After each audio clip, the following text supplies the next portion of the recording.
14 मार्च 2025 को सूर्यदेव कुंभ राशि को छोड़कर मीन राशि में प्रवेश करने जा रहे हैं और यहाँ पर सूर्यदेव 14 अप्रैल तक रहेंगे। तो आज इस वीडियो में हम जानेंगे ऐसे 4 भाग्यशाली लग्नों के बारे में जिनके जीवन में सूर्यदेव के राशि परिवर्तन से एक बार फिर से फैलने जा रहा है प्रकाश। नमस्कार मित्रों, मैं श्वेता मिश्रा एक बार फिर आप सभी का बहुत बहुत स्वागत करती हूँ। सबसे पहले जान लेते हैं पहले भाग्यशाली लग्न के बारे में और वह है मित्रों वृष लग्न। जी हाँ मित्रों, यदि आपकी लग्न कुंडली के प्रथम भाव में नंबर लिखा है 2 तो आप वृष लग्न के जातक हैं। ऐसी स्थिति में सूर्यदेव आपके एकादश भाव में प्रवेश करेंगे। सूर्यदेव के एकादश भाव में आते ही आपकी मनोकामनाएं पूर्ण होने के योग बनने लगेंगे।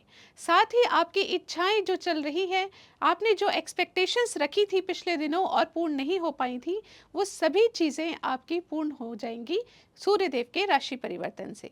इसके साथ ही आकस्मिक लाभ के योग बनेंगे। ये लाभ धन से संबंधित हो सकता है, संतान से संबंधित हो सकता है। छोटे छोटे स्वास्थ्य से संबंधित हो रही परेशानियां भी कम होती जाएंगी। विद्यार्थियों के लिए स्पेशली ये समय बहुत अच्छा रहेगा। पेट से संबंधित यदि कोई परेशानी चल रही थी तो वो भी कम हो जाएगी। तो इस प्रकार से इन सभी चीज़ों के साथ साथ सूर्यदेव के राशि परिवर्तन से आपकी आय के साधन बढ़ने के योग भी बढ़ेंगे। यानी आपकी इनकम बढ़ सकती है, इंक्रीमेंट लग सकता है, बिजनेस करते हैं तो वहाँ पर भी लाभ के योग बनते हैं। अब आगे बढ़ के जान लेते हैं अगले भाग्यशाली लग्न के बारे में। अगला भाग्यशाली लग्न है मित्रों सिंह लग्न। यदि आपकी लग्न कुंडली के प्रथम भाव में नंबर लिखा है 5 तो आप सिंह लग्न के जातक हैं। ऐसी स्थिति में सूर्यदेव आपके लग्नेश होते हैं और अष्टम भाव में प्रवेश कर रहे हैं। हालांकि अष्टम भाव में प्रवेश करने से कोई भी प्लैनेट वीक स्थिति में आ जाता है, कमजोर स्थिति में होता है, परंतु आपके लग्नेश है सूर्यदेव तो आपके जीवन में कुछ तो अच्छा करके ही जाएंगे। तो वो क्या स्थिति हो सकती है? आपके जीवन में चल रही स्ट्रेस, टेंशन, डिप्रेशन की स्थिति को कम कर देंगे।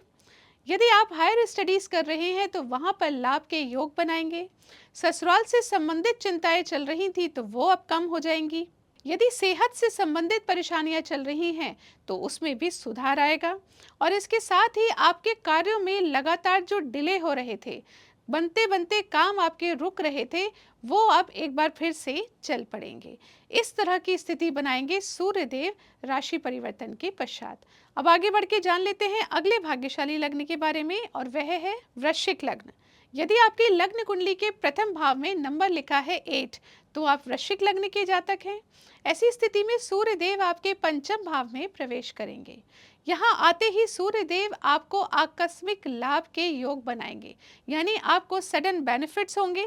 ये बेनिफिट आपको धन से संबंधित हो सकते हैं, संतान से संबंधित हो सकते हैं।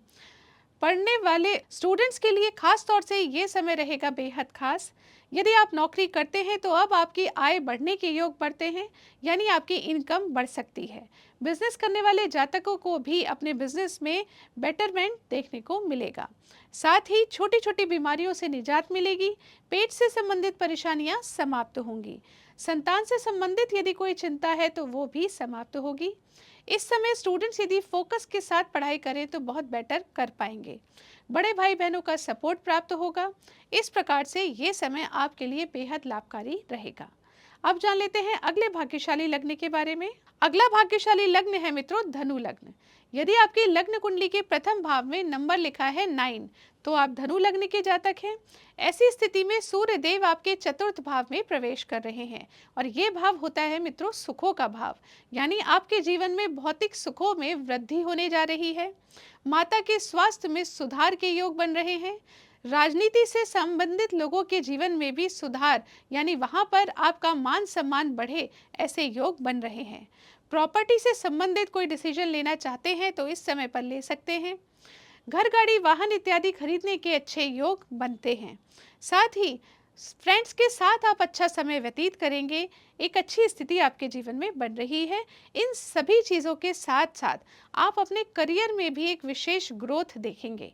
जो आपके जीवन में, जो आपके करियर में उथल-पुथल चल रही थी, वो समाप्त होगी और अब आपके जॉब, आपके बिज़नेस को मिलेगा भाग्य का साथ, क्योंकि आपके भाग्येश सूर्य देव आपके करियर भाव पर दृष्टि दे रहे हैं। तो इस प्रकार से धनु लग्न के जातकों के लिए भी सूर्य देव का राशि परिवर्तन रहेगा बेहद खास। तो अभी तक इस वीडियो में हमने जाना उन सभी लग्नों के बारे में जिनके जीवन में सूर्य देव का आशीर्वाद बरसने वाला है। अब जान लेते हैं कि अन्य लग्नों को, अन्य जातकों को क्या करना चाहिए।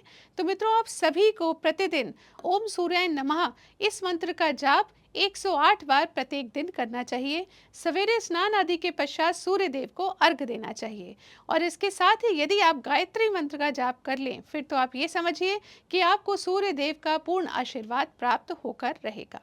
आशा करती हूँ ये जानकारी आपको पसंद आई होगी। यदि पसंद आए तो इस वीडियो को लाइक कीजिए, शेयर कीजिए, पेज को फॉलो कीजिए। अगले वीडियो में आपसे फिर मुलाकात होगी। तब तक के लिए नमस्कार।